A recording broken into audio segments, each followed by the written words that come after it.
Bem-vindo a você que acompanha conosco o programa Preparando o Domingo.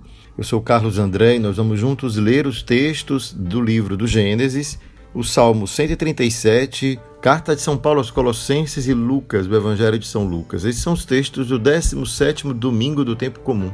Mas antes de escutar estas leituras, convido você então a tomar este tempo de oração, aquietar o coração. Vamos fazer este tempo invocando o Espírito Santo, pedindo a Deus que nos prepare para escutar a sua palavra.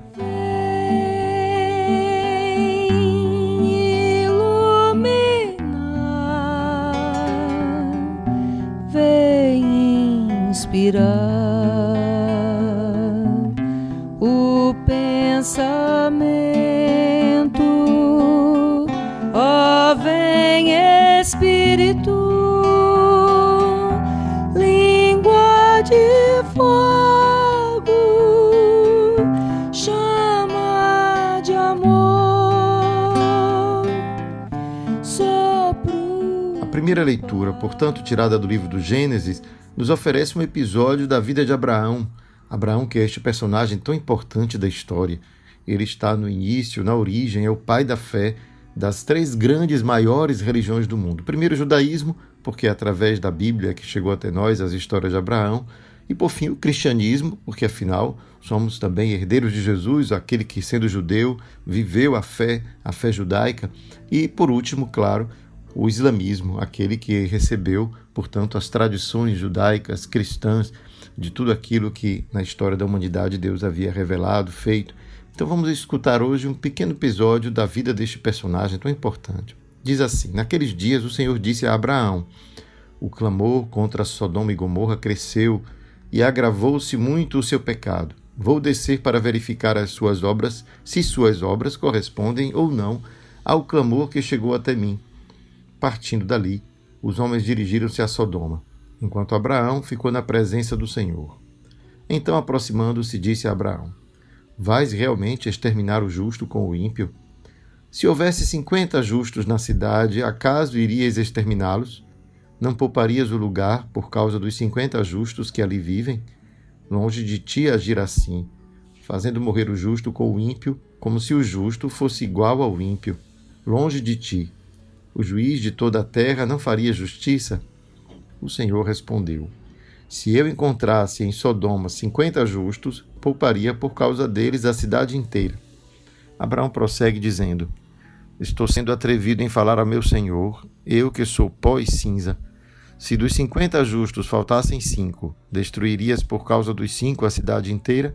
O Senhor respondeu: não destruiria, se achasse ali 45 justos. Insistiu ainda Abraão e disse: e se houvesse 40? Ele respondeu: por causa dos 40 não o faria. Abraão tornou a insistir: não se irrite, meu senhor, se ainda falo. E se houvesse apenas 30 justos? Ele respondeu: também não o faria, se encontrasse 30 justos. Tornou Abraão a insistir: já que me atrevi a falar a meu senhor, e se houver 20 justos? Ele respondeu: não a iria destruir por causa dos 20.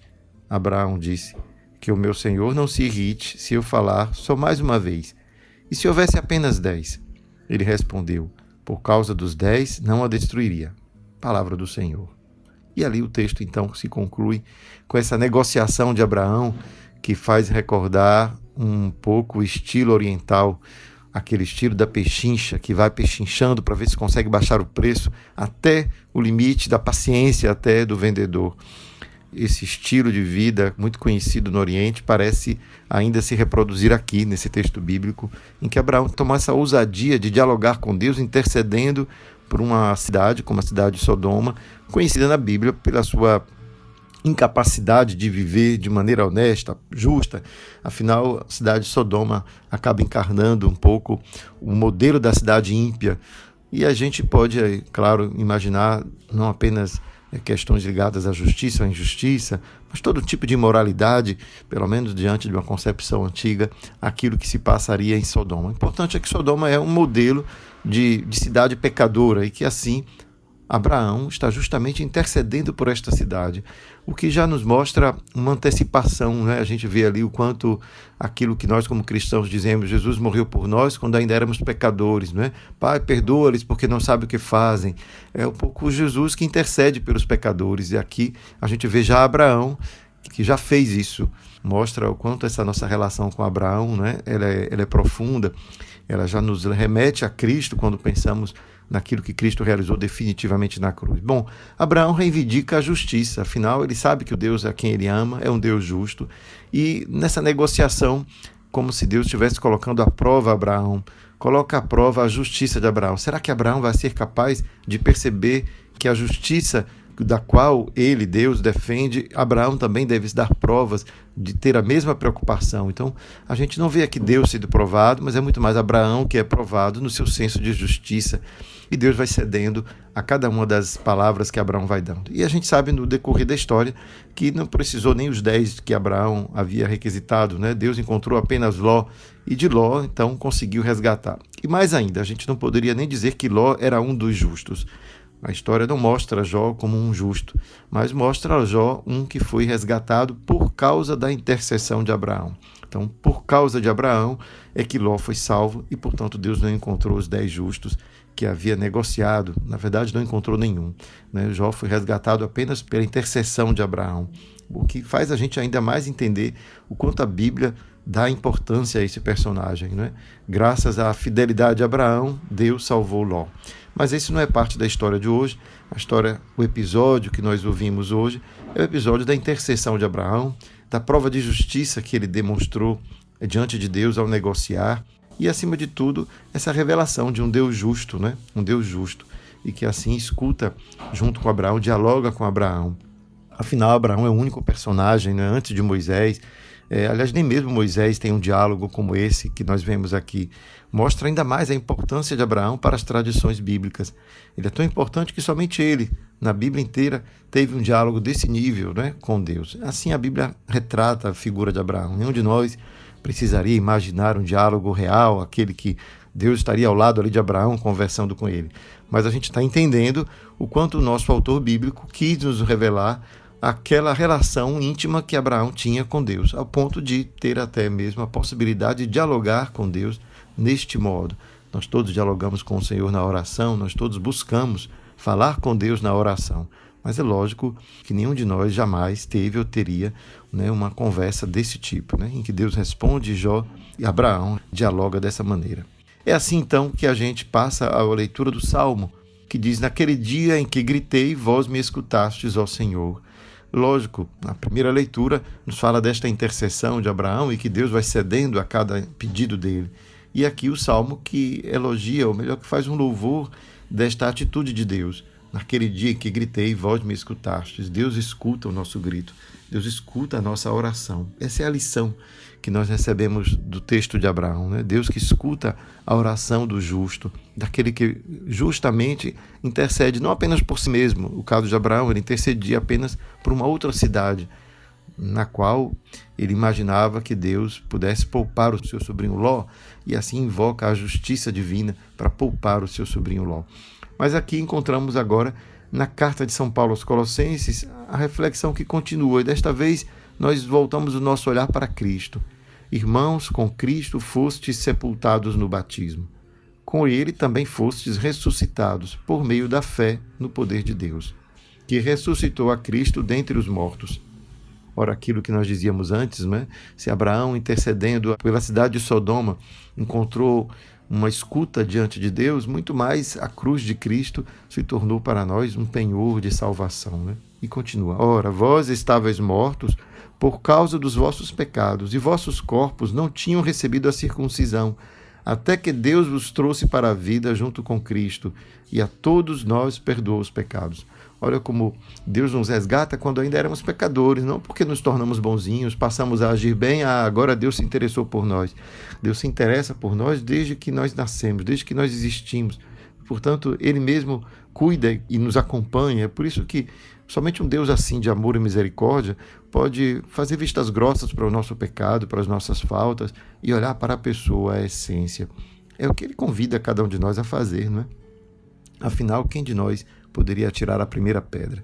Por maior que seja o pecado do irmão, temos que olhar nele o filho de Deus que ele é e o desejo que Deus tem de resgatá-lo, né?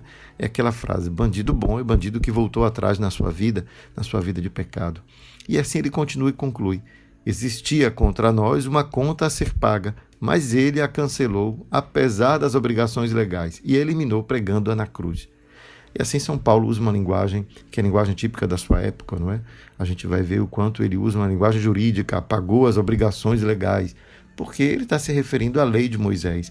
A lei de Moisés exigia a circuncisão, exigia uma prática rigorosa das minúcias da lei, que as comunidades judaicas daquele período acabaram por multiplicar e tornando difícil o acesso a qualquer pessoa, porque eram tantas as leis que tinham que ser cumpridas para que Deus pudesse dar a bênção, e aqui a gente descobre que não, Deus nos abençoa porque nós somos seus filhos, não porque agimos bem.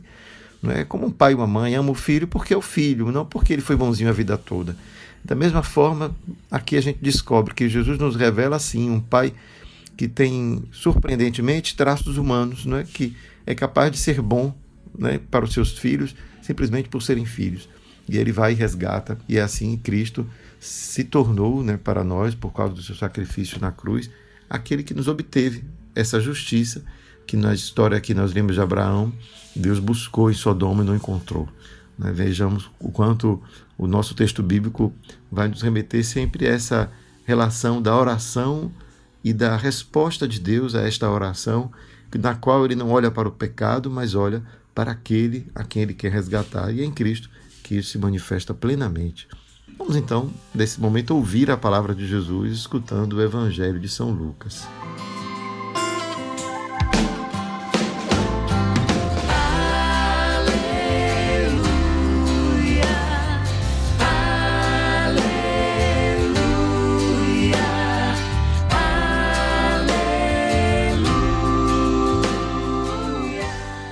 Proclamação do Evangelho de Jesus Cristo segundo Lucas. Jesus estava rezando num certo lugar quando terminou, um de seus discípulos pediu-lhe, Senhor, ensina-nos a rezar, como também João ensinou a seus discípulos.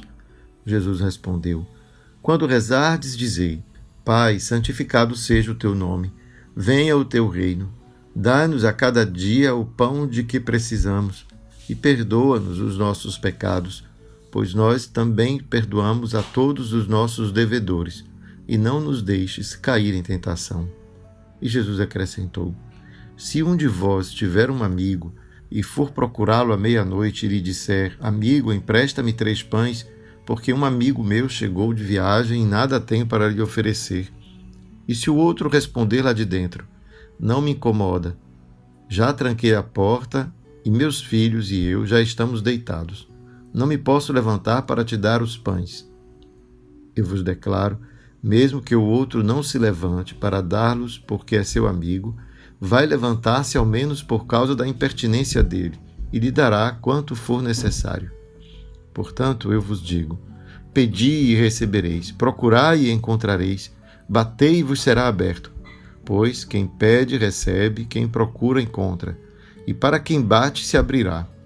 Será que algum de vós que é pai, se o filho pedir um peixe, lhe dará uma cobra? Ou ainda, se pedir um ovo, lhe dará um escorpião? Ora, se vós que sois maus sabeis dar coisas boas aos vossos filhos, quanto mais o Pai do céu dará o Espírito Santo aos que o pedirem. Palavra da salvação. Neste Evangelho encontramos a experiência de oração que Jesus comunica aos discípulos, primeiro pela oração do Pai Nosso, que aqui nós encontramos na versão de São Lucas, quando rezardes, dizei, Pai, santificado seja o teu nome, venha o teu reino. E nessa frase a gente já encontra tudo aquilo que é necessário para a vida cristã. Santificado seja o teu nome, venha o teu reino, nos recorda exatamente aquilo que é a missão de Jesus, fazer o reino de Deus se estabelecer entre nós. Um reino em que Deus, sendo o rei, né, o reinado de Deus se estabelecendo, os seus súditos, né, segundo essa linguagem, serão aqueles que irão usufruir dos benefícios deste reino. Mas é preciso se colocar na submissão a este rei. Né? Um súdito é um submisso ao rei. Isto é, cada vez que a gente é capaz de ter Deus como nosso Senhor e Rei, a gente tenta agir conforme o seu reinado. É assim que o reino de Deus se estabelece. E santificado o seu nome, claro, cada vez que cada um de nós se santifica nesta vida, na conformidade com os ensinamentos de Jesus, é Deus que é santificado, não é? Porque se fazemos assim, fazemos em nome de Deus, para poder estar diante dele, para honrar os seus ensinamentos. E é lógico que é assim que se santifica o nome de Deus. Se santifica o nome de Deus comportando-se, vivendo conforme os seus ensinamentos. É dali então que todo o resto brota, porque afinal dali em diante vemos os pedidos que Jesus nos inspira. Dá-nos a cada dia o pão de que precisamos, perdoa os nossos pecados, isto é, nos alimenta espiritualmente e materialmente, e nós nos comprometemos com Ele, porque também perdoamos a todos os nossos devedores. Mas não deixe-nos cair em tentação, isto é, nos deixar levar, seduzir pelo egoísmo, pela vaidade, que nos impede de perdoar. Não nos deixe faltar com este compromisso, né? Essa é a frase. E assim se resume o Pai Nosso na versão de Lucas, que logo em seguida vai nos oferecer, portanto, um estímulo a não desistir desta oração. E nos oferece ali uma pequena parábola, né, de um homem que não quer levantar mesmo que seu amigo bate a porta. O que recorda, portanto, a atitude de Abraão, insistente diante de Deus para obter aquilo que ele buscava, que no caso de Abraão não era um benefício para si mesmo, era um benefício a todos aqueles a quem ele entendia fossem justos e poderiam morrer junto com os ímpios da cidade de Sodoma. Embora a gente saiba que Abraão tinha em mente Ló, seu sobrinho, que morava em Sodoma, e por isso ele tinha sim um interesse pessoal nesta oração, o que nos revela algo, não é? Afinal, quando nós nos dirigimos a Deus, temos que ter um interesse pessoal neste pedido. Qual é o interesse pessoal? Se eu peço a Deus pela paz no mundo, o interesse pessoal é que eu possa também viver em paz. Com isso, a gente não está diminuindo o valor da nossa oração, mas está nos dando conta de que nós somos todos corresponsáveis, somos todos beneficiários da bênção. Não é? Se a bênção chega a uma pessoa, a mim também eu recebo a repercussão dela. Não é difícil pensar isso, né? Podemos imaginar uma família em que um dos membros causa tanto sofrimento por causa do seu pecado, da sua fraqueza, do seu limite. É fácil imaginar, quem sabe, a droga, quem sabe os maus tratos, a dificuldade de viver em família, a falta de fraternidade, de gentileza. Imagina se essa pessoa se converte. A bênção que ela recebe não é só para ela. A bênção que ela recebe se multiplica dentro da família. Todos receberão de alguma forma a bênção de ver uma vida transformada. Por isso que cada um de nós, quando transforma a própria vida, não é somente a si mesmo que está fazendo um bem, está beneficiando, acima de tudo, o seu círculo de pessoas mais próximas, mas acima de tudo, ainda mais, digamos, a humanidade inteira. Cada um de nós que se volta para a vida que Deus nos convida a viver, que é uma vida mais fraterna, mais valorizando a vida do outro, mais atento àquilo que é realmente o bem comum, fugindo da mentira, fugindo das fake news, né, nos tempos de hoje, parar de divulgar fake news. Se eu não tenho certeza, eu não passo adiante. Esse hoje, nesse momento político do Brasil, é uma revolução política que cada um de nós é capaz de fazer no seu pequeno de cada dia. Jamais multiplicar um áudio, um vídeo recebido pelo WhatsApp se eu não tenho certeza daquilo que se trata. Não pelo prazer de ficar divulgando curiosidades, não é? Olha quanta coisa faz com que uma vida realmente envolvida, decidida a viver conforme a vontade de Deus, né? Seguindo o que nos diz o texto de hoje, venha o teu reino, pode fazer muita coisa pela melhoria do mundo. É assim que cada vez que nós nos tornamos melhores, nós tornamos melhores o outro. E a oração é o caminho. Aqui o texto de hoje nos mostra isso, todos os textos, né? A oração nos leva a interceder pelo mundo, a interceder pelas injustiças, que elas possam se transformar, interceder por cada um de nós, para que sejamos também capazes, como Jesus na sua oração, de ser pessoas melhores e não desistir de nós mesmos, não desistir de sermos melhores. Às vezes a gente desiste, eu nasci assim, fui sempre assim, vou morrer assim. É a chamada síndrome de Gabriela, né, da famosa música de Gabriela. E assim a gente vai descobrindo que a oração é um caminho de conversão, de mudança de vida. Não rezamos porque queremos agradar a Deus. Deus não precisa da nossa oração. Nós precisamos da oração. Porque somos nós que precisamos nos transformar, nos tornarmos pessoas mais justas, mais coerentes. E assim a oração é essa mola, esse estímulo que recebemos para não desistir de nós mesmos, não desistir de transformar o mundo pela intercessão, pela solidariedade, pela oração.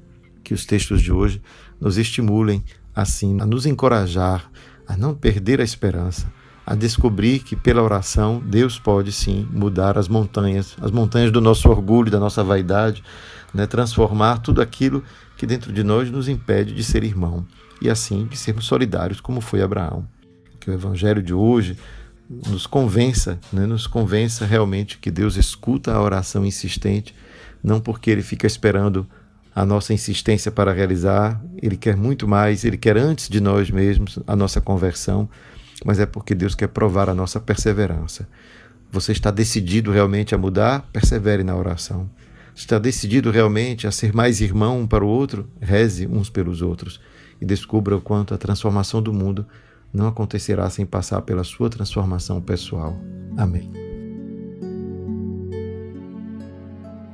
Ó Deus, Pai de amor, Pai de bondade, nós te agradecemos imensamente por Jesus. Ele nos ensinou tanto e continua nos ensinando pela oração, pela partilha de vida, pelo encontro com o outro, pela escuta da sua palavra.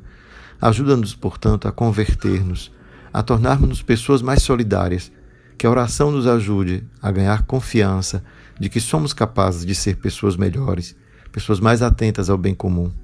Ajuda-nos, como Abraão, a perceber que nós todos somos responsáveis uns pelos outros e que precisamos sim lutar pela justiça, pela verdade, fazer dela motivo da nossa oração e da nossa prática cotidiana.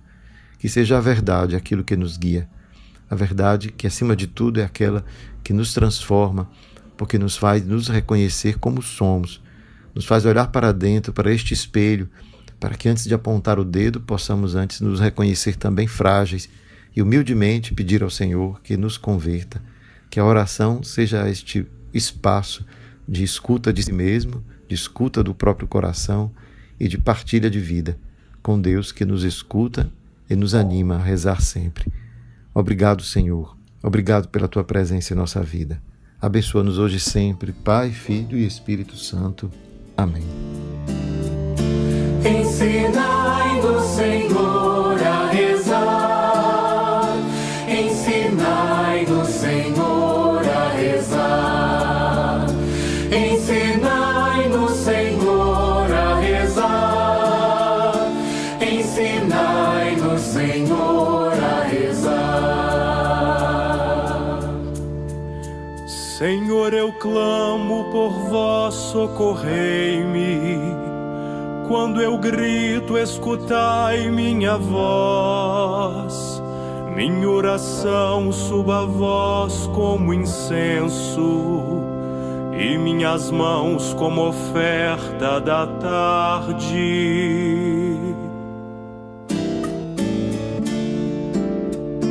Ensinai-nos, Senhor, a rezar. Ensinai-nos, Senhor, a rezar. Ensinai-nos, Senhor, a rezar. Ensinai-nos, Senhor, a rezar. Meu coração não deixeis inclinar-se às obras más, nem às tramas do crime, que eu não seja aliado dos ímpios, nem partilhe de suas delícias.